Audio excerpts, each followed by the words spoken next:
সুপ্রিয় দেশবাসী ও ফিজিওথেরাপি বিভাগে আমার শ্রদ্ধ শিক্ষক শিক্ষিকা, সিনিয়র এবং জুনিয়র ভাই বোনেরা যারা আজকে ফিজিওথেরাপি প্রফেশন নিয়ে আন্দোলনরত করছেন বৈষম্য, তাদেরকে আমার হৃদয় গভীর থেকে জানাই আন্তরিক শুভেচ্ছা। আজকে আমিও তোমাদের কাতারে এসে এখানেই দাঁড়িয়েছি মনের কথাগুলি বলার জন্য। ফিজিওথেরাপি হচ্ছে একটা স্বাধীন প্রফেশন। তো এই প্রফেশনে আমরা দীর্ঘ 4 বছর পড়াশোনা করেছি এবং 1 বছর ইন্টার্নি করেছি ঢাকা বিশ্ববিদ্যালয় মেডিসিন ফ্যাকাল্টির আন্ডার থেকে।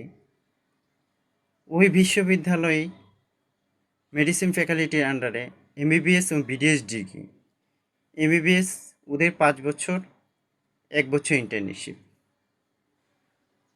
আর বিডিএস 4 বছর, 1 বছর ইন্টার্নি। তাহলে উনিরা বিডিএস আর এমবিবিএস প্রফেশনের ভাই বোনেরা যদি ওই ঢাকা ইউনিভার্সিটি থেকে পাশ করে এসে ইন্টার্নি করে এসে তাদের কর্মক্ষেত্রে যদি স্বাধীনভাবে প্র্যাকটিস করতে পারে, তাহলে আমাদের কি আমাদের সমস্যাটা কোথায়? আমাদের কেন উনিরা ডিসক্রিমিনেশন করবে? আমাদের কেন উনিরা দু চোখে দেখবে? আমাদের কেন উনিরা এত ডিসক্রিমিনেশনের চোখে দেখবে? আমরা তো দীর্ঘ 4 বছর পড়াশোনা করছি, 1 বছর ইন্টার্নি করেছি, আমাদের বাবা মা তো আমাদের পরিশ্রম করাইছে, তাই না? তাহলে আমাদের কর্মক্ষেত্রের সুযোগটা দিতে গেলে উনিদের এত প্রবলেমটা কোথায় থেকে আসে? কোথা থেকে? আমাদের কি পরীক্ষা আমরা কি কম দিয়েছি? আমরা কি কম রাত জেগেছি? আমরা কি কম পড়াশোনা করেছি? আমরা কি কম মেধাভিত্তিক নিয়ে কি পরীক্ষা দিয়েছি? আমাদের তো 4টা পরীক্ষা দিতে হয়েছে, তাই না? ওরালি দিছি, ভাইভা দিছি, আমরা কলেজ পরীক্ষা দিয়েছি, প্রত্যেকটা জায়গা থেকে আমাদের পাস করতে হয়েছে। তাহলে আমাদের কেন এত ডিসক্রিমিনেটরি? এক রুম থেকে যদি 2 জন সমান অধিকার পায়, তাহলে আমরা কেন সমান অধিকার পাবো না? এটা কেমন কথা? আমরা কি অন্য দেশের নাগরিক নাকি? না অন্য দেশ থেকে আসছি? আমরা তো এই দেশেরই নাগরিক, আমরা তো এই দেশেরই মায়ের সন্তান, সবারই ভাই বোন আমরা। তাহলে আমাদের কেন এত ডিসক্রিমিনেশন? কেন কেন কেন কেন আমাদের প্রতি এত হ্যারাসমেন্ট? কেন কেন স্বাস্থ্য অধিদপ্তরে পরিবার পরিকল্পনা মন্ত্রণালয়ে আমাদের কেন ডিজাইন নেই? সেখানে কেন আর্কিটেকচার নাই? কেন আমাদের প্রফেশনটাকে আমরা কতটুকু করতে পারবো, আমাদের কতটুকু ক্যাপাসিটি রুম থাকবে, কতটুকু থাকবে, এগুলি কেন নাই আমাদের? কেন এইগুলি ফ্রেম স্ট্রাকচার নাই? তাহলে আমাদের তো ইউনিভার্সিটি পড়াচ্ছেন, তাই না? ইউনিভার্সিটি পড়াচ্ছেন, ঠিকমতো তো বেতন নিচ্ছেন, তাহলে উনিদের নিয়ে যদি এত কিছু করতে দিতে পারেন, তাহলে আমাদের প্রবলেমটা কোথায়? আমাদের কেন দিচ্ছেন না? আমাদের দেখা গেল যে আমাদের কর্মক্ষেত্রে আসলে দেখা গেল যে আপনারা যে ব্রাহ্মমান নিব্রাহি ম্যাজিস্ট্রেট লাগাই দিচ্ছেন সেই মোবাইল করে বিএমডিসির আন্ডার। আপনারা তো 12 সালে তো আইন প্রজ্ঞাপন জারি করছেন, তাই না? 12 সালে তো 2012 তো বিএনবিসি থেকে প্রজ্ঞাপন জারি করছেন যে আপনারা নিজেরাই বলছেন যে ঢাকা ইউনিভার্সিটিতে যারা আছেন আপনারা আলাদা গিয়ে কাউন্সিলিং গঠন করেন, আমরা আপনাদের নিব না। 2010-এ তো আপনারা স্বাস্থ্য অধিদপ্তর থেকে নোটিশ প্রজ্ঞাপন জারি করা হয়েছে যে যে ফিজিওথেরাপি প্রফেশনে যারা আছে উনিরা পাস করছে, উনিদের প্রফেশন অনুযায়ী উনিরা প্র্যাকটিস করবেন, উনিদের হয়রানি করবেন না। মহামান্য হাইকোর্টের রিট আছে 2011 সালে, যে সেখানে 27, 31, 40, 44 আছে, যে 27-এ বলা আছে যে আইনের চোখে সবাই সমান, 31-এ বলা আছে যে পেশাগত দায়িত্বে আমরা আমাদের নিজ স্থান থেকে আমরা পেশা প্র্যাকটিস করতে পারবো, এবং 40-এ বলা আছে যে পেশাগত স্বাধীনতা, আর 44-এ 102 অনুচ্ছেদের সেখানে মৌলিক অধিকার দেওয়া হয়েছে, যে এখানে সবার একটা ক্ষমতা দেওয়া হয়েছে হাইকোর্টের। তাহলে এই যে এসব কিছু আছে, এসব কিছু থাকার কারণও কেন আমাদের এই হ্যারাসমেন্ট হতে হচ্ছে?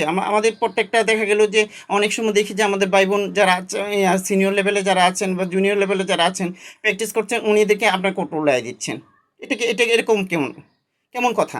আপনারা আমাদের পড়াইছেন না, লেখাইছেন তো অবশ্যই, তাই না? তাহলে আমাদের মর্যাদা দিতে গেলে আপনাদের এত সমস্যা কোথায় থেকে আসছে? আমাদের তো আর কম খাটুনি খাটান নাই, কম খাটানি খাটাইছেন। রাত দিন পড়ছি, আমরা পরীক্ষা দিছি, দরজার মধ্যে দাঁড়ায় থাকতে হয়েছে দিনের পর দিন ভাইবার জন্য।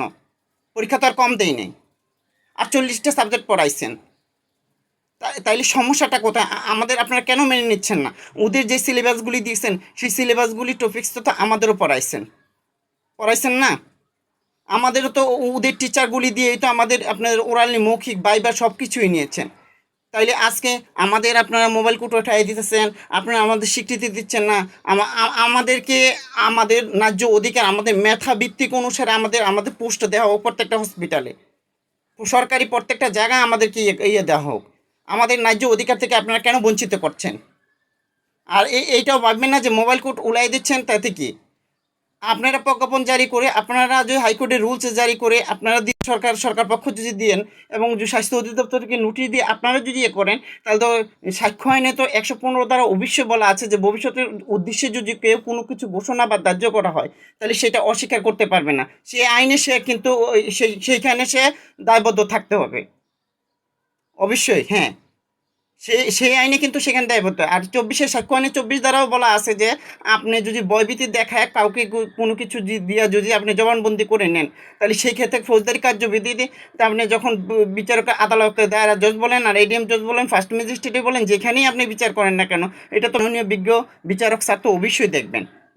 দেখবেন না যে কার সত্য কতটুকু মিথ্যা, সেখানে তো একটা সুযোগ আছে অবশ্যই, তাই না? তাহলে আমাদেরকে কেন কেন এত হ্যারাসমেন্ট করাচ্ছেন?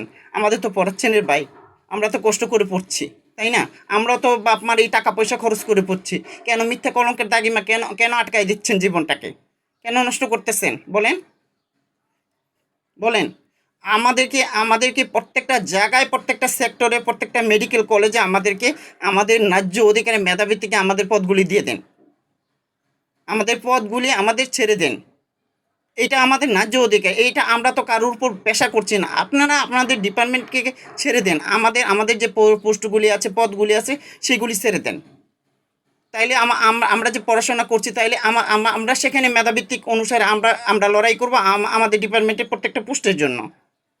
আমাদের আর এইরকম হ্যারাসমেন্ট করেন না। আবার নোটিশ দিয়েন না যে যে 15 দ্বারা বিএমডিসির 28 দ্বারা 29 দ্বারা এই নট অ্যাপ্লিকেবল ফর আস, এটা আমাদের জন্য প্রযোজ্য না। কারণ হচ্ছে আমাদের সেই সংবিধানের আপনার এই জাতীয় সংসদ 18 সালে রিহ্যাবিলিটেশন কাউন্সিলিং গঠন হয়ে গেছে। আর ওই কাউন্সিলিংয়ের আন্ডারে আপনার তৈরি করে দেন, তখন আমরা যদি কোনো অন্যায় করি তখন আমাদের বিচার করবেন যে না না এই আন্ডারে আমাদের বিচারগুলি হচ্ছে, আমরা এই আন্ডারে আমরা অন্যায় করছি বলে ওইখানে কাউন্সিলিং আমাদের করবে।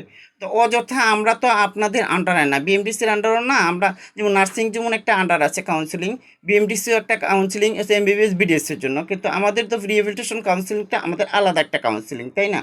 সেইখানে তো আমরা কারো মুখোপেক্ষী নয়, আমরা তো একটা স্বাধীনগত পেশা। আমরা আমাদের প্রত্যেকটা সেক্টরে চাই যে আমরা আমাদের মেধাভিত্তিক আমরা সেখানে লড়বো, আমাদের অনুযায়ী আমরা আমাদের প্র্যাকটিস করব। আশা করি যে আমাদের এই ফিজিওথেরাপি ভাই বোন যারা আছেন আজকে আন্দোলনরত আছেন স্বাস্থ্য অধিদপ্তরে, আমার এই কথাগুলি আপনাদের অবশ্যই বিবেকে একটু সাড়া দেবে যে আমাদের এই সেক্টরগুলি আমরা আমাদের দাবিগুলি অবশ্যই উনিরা পূরণ করে দেয়।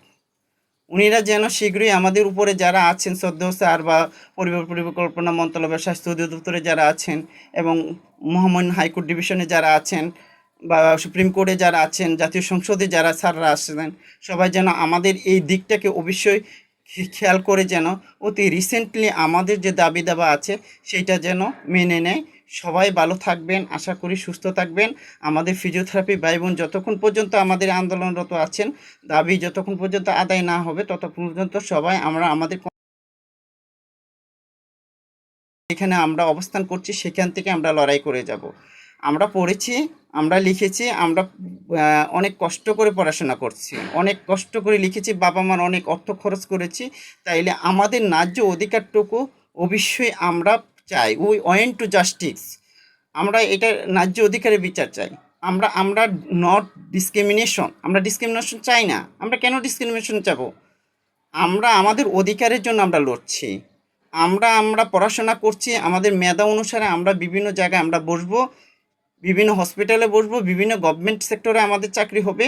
সেইখানে আমরা আমাদের মেধাভিত্তিক অনুযায়ী প্র্যাকটিস করবো, রুগী প্র্যাকটিস দেখব। সেটাই তো আমরা চাই, তাই না? আর তো বেশি কিছু চাই না।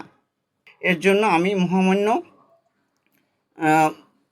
যে প্রধান উপদেষ্টা আছে উনির কাছে অনুরোধ জানাচ্ছি এবং যারা যারা আছেন সবার কাছে আমি অনুরোধ জানাচ্ছি যে রিসেন্টলি যেন আমাদের এই সমস্যা সমাধানগুলি অতি শীঘ্রই যেন প্রবলেমগুলি সলভ করে যেন গুছায়ে আমাদেরকে একটা মর্যাদার আসনে নিয়ে আসা হোক এবং আমাদের কাউন্সিলিংটা যাতে অতি তাড়াতাড়িভাবে সম্পন্ন করে দেওয়া হোক। সবাই ভালো থাকেন, সুস্থ থাকেন। আসসালামু আলাইকুম।